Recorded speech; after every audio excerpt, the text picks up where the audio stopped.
Located in beautiful northwestern South Carolina, the Horton manufacturing facility in Oconee County is home to more than 100 employees who make a big impact. I'm Dakota Holbert, and I work on the paint line at the Oconee plant in South Carolina. I love the hands-on aspect of it. Knowing our products are making an impact around the world gives me a lot of pride. My name's Doug Robinson, and what I do here is a senior manufacturing engineer.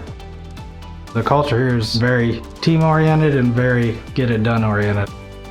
I take a lot of pride in knowing that a lot of our equipment that we make is in equipment around the world.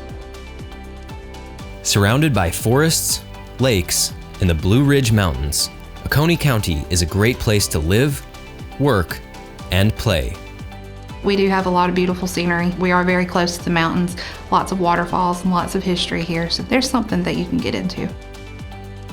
You have 3 beautiful lakes all right in a row. Recreation-wise, if you're outdoors, this is a beautiful place to be. With affordable living costs and strong public schools, you can make your home in Oconee County.